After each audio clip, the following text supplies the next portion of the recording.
Good morning friends, मेरा नाम Sandeep Kumar Reddy from engineers competitive training academy. आज हम लोग डिस्कस करेंगे असम राइफल्स जो कि रेडियो ऑपरेटर क्वेश्चन पेपर्स जो प्रीवियस ईयर एग्ज़ाम कंडक्ट किया गया है उनके बारे में। और ये जो भी पेपर्स है ट्रेड रिलेटेड, हमने एक सेपरेट प्लेलिस्ट बनाया गया है, आप जाके प्लेलिस्ट के अंदर चेक कर सकते हैं। और मैं बता दूं, और काफ़ी लोग कंफ्यूज हो रहे हैं क्या क्या बुक्स पढ़ना चाहिए, क्या है, आप जाके मेरे प्लेलिस्ट में देखिए और कम्युनिटी टैब में देखिए और टेलीग्राम में जाके चेक कर लीजिए, आपको किताब भी मिल जाएंगे। और सिंपल सवाल पूछे जा रहे हैं, ज़्यादा हार्ड एंड फास्ट नहीं। ALU यानी अर्थमेटिक लॉजिक यूनिट होता है, जो कि कंप्यूटर CPU के अंदर आप देख सकते हो। जो ब्लू कलर ऑफ स्काई, क्यों आप स्काई जो है ब्लू कलर में होता है, क्योंकि स्कैटरिंग ऑफ वाटर ड्रॉपलेट्स देख सकते हो, जिसकी वजह से आसमान ब्लू देखने को मिलता है। कौन सा करंट जो है काफ़ी लॉन्गर टाइम, अल्टरनेट करंट या डायरेक्ट करंट जो कि लॉन्गर टाइम है, इसमें अल्टरनेट करंट जो होता है वो काफ़ी लॉन्गर टाइम ट्रैवल करता है, क्योंकि अपनी जो घरों में जो सर्किट आप देख सकते हो वायर के अंदर, वो अल्टरनेट करंट होता है। डायरेक्ट करंट बैटरीज के अंदर आप देखने को मिलेगा। सभी देखे होंगे वाटर बबल्स। जो वाटर बबल्स एक लेंस की तरह काम करते हैं, और ये जो वाटर बबल्स है उस लेंस का नाम क्या है, कॉन्केव लेंस कहते हैं, जिसे हम डाइवर्जिंग लेंस के नाम पे भी जाना जाते हैं। अगर हम कहें कॉन्वेक्स लेंस क्या है, वो एक कन्वर्जिंग लेंस है जो कि कन्वर्ज होते हैं, इसमें डाइवर्ज होते हैं। घरों के अंदर फैन रेगुलेटर होता है, उस फैन रेगुलेटर जो होता है वो थायरिस्टर या ट्रांसफार्मर स्पीड कंट्रोलर के नाम पे जाना जाते हैं, जिसकी वजह से फैन की जो स्पीड है वो आराम से कंट्रोल कर पाते हैं। अब जनरेटर तो सभी जानते हैं, घरों में अगर शादी वगैरह हो रहा हो तो पावर सप्लाई अगर नहीं है तो जनरेटर का चालू किया जाते हैं।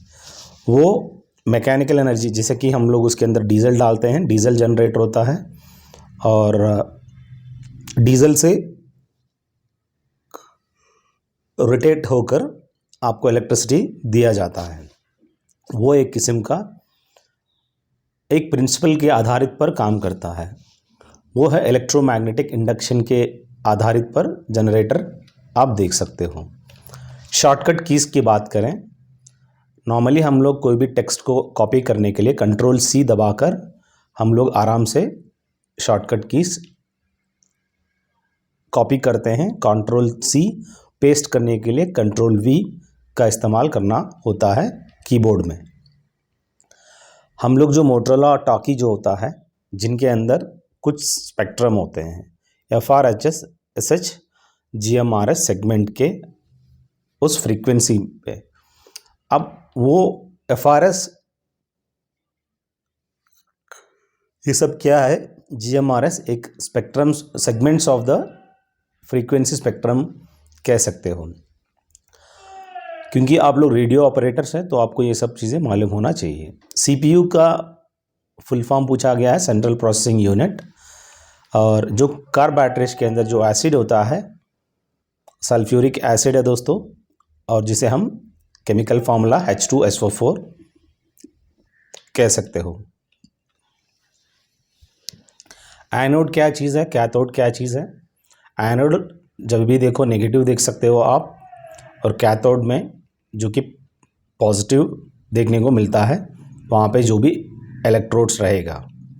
अब बात करें प्राइमरी और सेकेंडरी सेल के अंदर डिफरेंस की बात करें, प्राइमरी सेल्स वो है which cannot be recharged and have to be discarded after the expiration of the life time.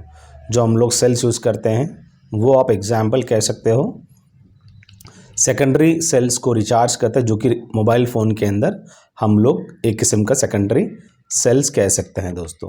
बस फ़र्क इतना है, प्राइमरी में डिस्चार्ज हो जाते हैं, दोबारा नॉन रिचार्जेबल सेल्स कह सकते हो, और सेकेंडरी में रिचार्जेबल है। फंक्शन ऑफ डायोड, डायोड जो है सेमीकंडक्टर डिवाइस है, वो one way switch for current की तरह से इस्तेमाल होता है दोस्तों। और डायोड जो है किस हिसाब से, specialised electronic component with two electrodes called the anode and the cathode, आप देख सकते हो। मैक्सिमम सेमीकंडक्टर मटेरियल जो कि सिलिकॉन, जर्मेनियम और सेलेनियम, इनसे बना हुआ रहता है दोस्तों। To make the copy of a diagram what can be use, जो कि गैल्वेनोमीटर डायोड कैपेसिटर्स का इस्तेमाल करते हैं, जिससे हम लोग open circuit comprising at least a battery, a resistor key ammeter, ये आप देख सकते हो वहाँ पे। Conversion of alternate current to direct current, normally rectifier का इस्तेमाल करते हैं। और घरों में जो भी रहेगा यूपीएस होता है, इन्वर्टर्स इस्तेमाल होते हैं। ये क्या करता है, डायरेक्ट करंट को घरों के अंदर अल्टरनेट करंट के रूप में बेचता है। लेकिन यहाँ क्या हो रहा है, अल्टरनेट करंट को डायरेक्ट करंट के इस्तेमाल कर रहे हैं, तो ये एक किस्म का रेक्टिफायर का अपोजिट अपना यूपीएस इन्वर्टर जो घरों में होता है। AC to DC rectifier, DC to AC, एक किस्म का हम लोग इन्वर्टर कह सकते हैं। अब ये जो यूपीएस अब्रिविएशन है, अनइंटरप्टेबल पावर सप्लाई, जैसे मेरा कंप्यूटर अगर है उसका अगर बैकअप चाहिए तो मुझे मेरे पास यूपीएस का इस्तेमाल होना चाहिए। न्यूट्रल वैल्यू ऑफ पीएच, जो कि पोटेंशियल ऑफ हाइड्रोजन 7 होता है, 0 से लेके 14 तक होता है। 7 जो कि आप देख सकते हो न्यूट्रल वाटर का, जैसे कि प्योर वाटर। और ह्यूमन ब्लड की अगर पीएच वैल्यू कहें 7.35 से लेके 7.45, ये रेंज है दोस्तों। कलर ऑफ स्टार्स की बात कर रहे हैं, bluish white through to red, जैसे कि अलग अलग आप स्टार्स के कलर्स देख सकते हैं। Normally depends on the temperature और उसकी डिस्टेंस के आधारित पर उसकी लाइफ भी उसी हिसाब से बता सकते हैं। Bluish white through to red, ये अलग अलग कलर्स आप देख सकते हो। ओजोन लेयर की थिकनेस अगर मेजर करने के लिए हम लोग डॉब्सन यूनिट का इस्तेमाल करते हैं। अगर हमें कोई भी चीज़ ओजोन लेयर की थिकनेस की मेजरमेंट लेना है तो डॉब्सन यूनिट से ही मेजर कर सकते हैं। सबसे पहले आपको मालूम होना चाहिए, ये स्ट्रेटोस्फीयर में आप देख सकते हो। अब बात आता है कैपेसिटेंस की, इंटरनेशनल सिस्टम ऑफ यूनिट की, वो है फैराडे दोस्तों। पोटेंशियल डिफरेंस यूनिट पूछा गया है, जो कि वोल्ट में मेजर करते हैं। 1 किलोवाट आवर जिसकी बराबर मात्रा होता है यहाँ पे 3.6 मेगा जूल्स और 746 वाट्स जो कि 1 हॉर्स पावर होता है। जॉल जो इकाई है एनर्जी और वर्क की आप देख सकते हैं। और कैंडेला जो कि ल्यूमिनस इंटेंसिटी की एक यूनिट है दोस्तों। अगर मैं कहूँ हेड्स किसकी इकाई है, फ्रीक्वेंसी की दोस्तों। अब फ्यूज़ जो है कनेक्ट किया गया है live wire of the circuit के, आप देख सकते हो। ये low melting point of effect आधारित पर काम करता है, जिसकी वजह से हम लोग वहाँ पे जो भी फ्यूज़ जो वायर बना हुआ रहेगा वो काफ़ी लो मेल्टिंग पॉइंट रहेगा। अगर हाई रहेगा तो करंट मैक्सिमम जब आता है घरों में तो घर में पूरा का पूरा जो भी टेलीविज़न हो या रेफ्रिजरेटर हो वो जल जाएगा। इसकी वजह से फ्यूज़ जो है heating effect of electric current और जिसकी लो मेल्टिंग पॉइंट होता है दोस्तों, जिसकी वजह से वो जल्द से जल्द कट ऑफ हो जाए ताकि कोई भी करंट जो है अननेसेसरी अंदर ना पहुंचे। तो फ्यूज़ किससे बनता है और उसकी क्या उसके अंदर जो एलिमेंट्स डाले हैं आप मुझे कमेंट सेक्शन में बता सकते हैं। ओम मीटर जो है रेसिस्टिविटी मेजर करने के लिए इस्तेमाल होता है। अब मैं बात करूं ओम मीटर रेसिस्टिविटी और रेसिस्टेंस ओम में मेजर करते हैं और कंडक्टेंस मो में मेजर करते हैं दोस्तों, उसका इकाई है। इलेक्ट्रिक फ्यूज़ एक सेफ्टी डिवाइस है that operates to provide protection against the overflow of current in an electric circuit. अगर मैं कहूँ ट्रांसफार्मर किस प्रिंसिपल के आधारित पर काम करता है, Faraday's law of electromagnetic induction and mutual induction के आधारित पर काम करता है। The function of dynamo is to convert mechanical energy को इलेक्ट्रिकल एनर्जी में कन्वर्जन करते हैं, जिसे हम डायनामो कहते हैं। The unit of electric current जो कि एम्पियर में मेजर करते हैं दोस्तों।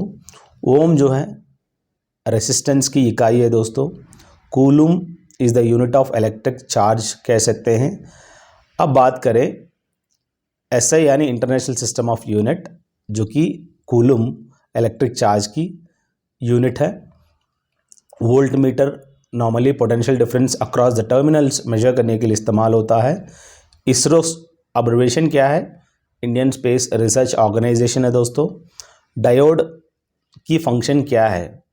एक सेमीकंडक्टर डिवाइस है दोस्तों। Essentially acts as a one way switch for current. It allows current to flow easily in one direction but severely restricts current from flowing in the opposite direction।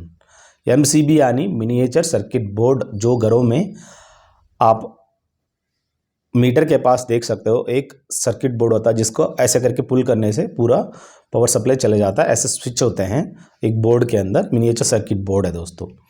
Smallest ocean की बात कर रहा है, Arctic smallest है। यहाँ Arctic और Antarctic में काफ़ी कन्फ्यूजन होते हैं। आर्कटिक ओशन है, अंटार्कटिक एक कॉन्टिनेंट है।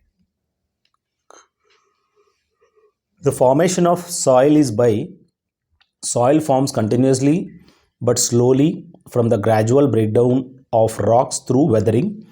Weathering can be physical, chemical or biological process. Physical weathering breakdowns of rocks from the result of a mechanical action. अगर हम बात करें the foreign minister of India आज के टाइम पे जयशंकर, जो कि उस टाइम पे पूछा गया था 29 जनवरी 2015 में जयशंकर था। आज के टाइम पे कौन है आप मुझे कमेंट सेक्शन में बता सकते हैं। हिमा दास जो कि एथलेटिक्स रिलेटेड 400 मीटर की रनिंग में काफ़ी अच्छी परफॉर्मेंस दिया इन्होंने। कौन सी डायनास्टी को साउथ इंडिया में गोल्डन डायनास्टी कहते हैं? नॉर्मली गुप्ता डायनास्टी को all over the India northern में आप देख सकते हो, पर यहाँ पे साउथ इंडिया की बात कर रहा है, चोला डायनास्टी है दोस्तों। सबसे ज़्यादा रेडियो वेव्स जहाँ से रिफ्लेक्ट करते हैं, रेडियो वेव्स वहाँ जाके फिर वापस रिफ्लेक्शन होता है आइनोस्फीयर में, आप देख सकते हो। वल्कनाइजेशन प्रोसेस के अंदर रबर को इस तरह वल्कनाइजेशन प्रोसेस करते हैं और सल्फ़र का इस्तेमाल करते हैं। Rubber involves heating it in the presence of sulphur. Sulphur को प्रेजेंस में रखते हुए रबर को हीट करते हैं। This results in cross linking of the chains of rubber and sulphur to form a stable polymer which is more strong and stable, जिससे वो और स्ट्रॉन्ग बन जाता है। तेलंगाना का कोई कोस्ट लाइन नहीं है दोस्तों, उनमें 4 ऑप्शन दिए गए थे और जो कि तेलंगाना सेंटर में आता है, कोई कोस्ट नहीं है। विंग कमांडर अभिनंदन वर्तमान, जिनको वीर चक्र अवार्ड दिया गया है, वो पाकिस्तान में उनकी प्लेन क्रैश हो गई थी। उस क्रैश के बाद उनको पाकिस्तानी सैनिकों ने पकड़ लिया था और उसको बुरी तरह से पीटा गया और उसको बाद में वापस इंडिया को दिया गया है। द पीकॉक थ्रोन शाहजहां ने बनाया गया था और ये यहाँ इंडिया से नादिर शाह लेके चला गया। अगर आपको मटेरियल चाहिए आप मुझे कॉल कर सकते हैं 7667302552 पे, ये मेरा मोबाइल नंबर है। आप पक्का प्लेलिस्ट में जाकर चेक कर लीजिए, हर एग्जामिनेशन की आप क्वेश्चन पेपर्स एक्सप्लेन किया गया है। थैंक यू दोस्तों, have a good day, have a great life.